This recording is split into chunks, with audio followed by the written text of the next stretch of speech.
Here's a psychology fact you're not ready for. The most resilient, self-reliant, and stoic generation in modern history wasn't born that way. They were psychologically forged in a furnace of systemic neglect. If you belong to the generation that grew up between the boomers and the millennials, this harsh psychology fact is going to hurt. Your celebrated independence isn't just a personality trait you developed out of strength. It's a deeply ingrained trauma response to being the most overlooked and ignored age group in the world. Psychologists call this the Latchkey Syndrome, a unique developmental phenomenon where an entire generation was raised with a level of autonomy that borders on total abandonment. You were the children who came home to empty houses, wearing your house keys on a string around your neck like a badge of lonely honor.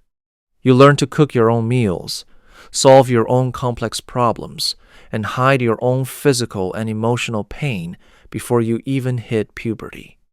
And once you understand the lasting impact of that forced solitude, you'll finally see why you act and react the way you do in your adult life today. Your relationships, your skeptical worldview, your leave me alone and let me do it work ethic, and even your deep-seated, instinctive distrust of authority. All of it is influenced by this one psychological pattern. You were the kids who stayed out until the streetlights came on because no one was checking in, and that early survival mode never truly switched off. You've been running on manual, while the rest of the world is on automatic. But here's where it gets even worse. And this is the part that Gen X usually tries to bury under a thick, protective layer of sarcasm, irony, and 80s nostalgia. Most people look at you and think your toughness makes you invincible. They think you're the generation that can handle anything. They're wrong. Psychology says that Gen X doesn't ignore people because they're cool or detached. They do it because they learned early on that relying on others is a dangerous liability. You were the first generation of children to experience the divorce revolution. You saw families crumble in record numbers while both parents vanished into the workforce to chase the American dream, leaving you to manage the household by yourself at 10 years old. While the world focused on the boomers' excess and the millennials' potential, you were left in the cold middle. Here's the painful part. Your brain chose emotional distance as a shield to keep from being disappointed, but that shield has now become a heavy stone wall that keeps the people who love you most at a permanent arm's length. You've become a master at being alone, even when you're standing in a room full of people. And this next part explains why your life and your hidden struggle with mental health has been shaped by a deafening silence that no one else in the room seems to hear. This happens because of a phenomenon called hyper-independence. In developmental psychology, if a child learns through repeated experience that their needs won't be met by their caregivers, they simply stop asking. They become little adults. They stop crying because crying doesn't bring help. It only brings noise. Your mind today thinks that needing help is a sign of pathetic weakness. But the reality is that your nervous system is simply terrified of being let down again. You would rather burn your life to the ground doing it all yourself than risk the crushing disappointment of a promise not kept by someone else. You are exhausted, not because you have too much to do, but because you refuse to let anyone carry the bag with you. Then there's the forgotten child complex. Because Gen X is numerically smaller than the massive boomer or millennial cohorts, you've been largely ignored by marketers, politicians, and the media. You are the generation that was skipped over. This has created a collective psychological profile defined by deep-seated cynicism. You are the generation of whatever. Your mind uses irony as a coping mechanism to protect you from a world that you feel has never truly had your back. You don't trust the system because the system was never there when you were making yourself a peanut butter sandwich for dinner at 6 p.m. while your parents were still at the office. Your brain does this to protect you from the searing pain of invisibility.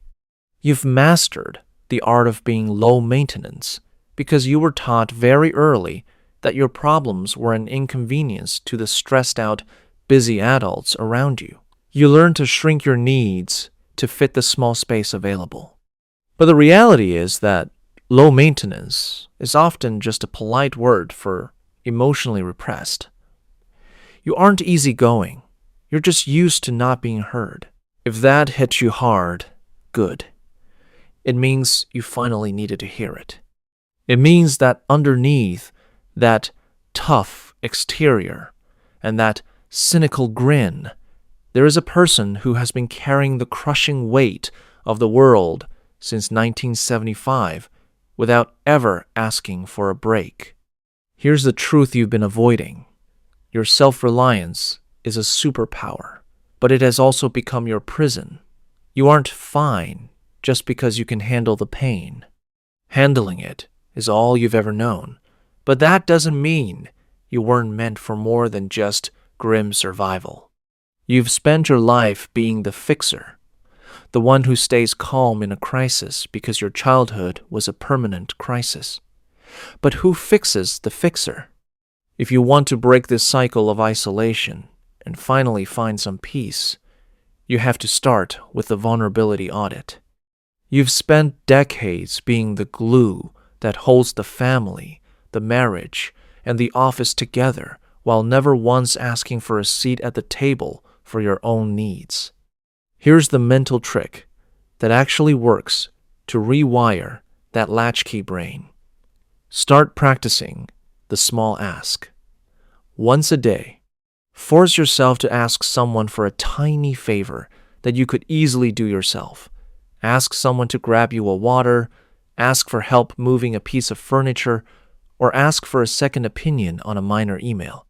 This feels agonizingly uncomfortable at first because it breaks the neurological hardwiring that tells you it's only safe if I do it alone. But this is the only way to prove to your brain that the world won't crumble if you lean on someone else. You have to retrain your nervous system to accept support. You've been the middle child of history for long enough. It's time to realize that being independent isn't the same thing as being whole.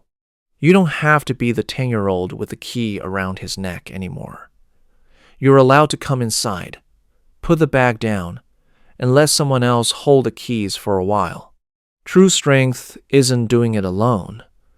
It's having the courage to let yourself be seen. Did you enjoy the video? If so, a thumbs up goes a long way. Don't forget to subscribe if you don't want to miss the next one. See you soon.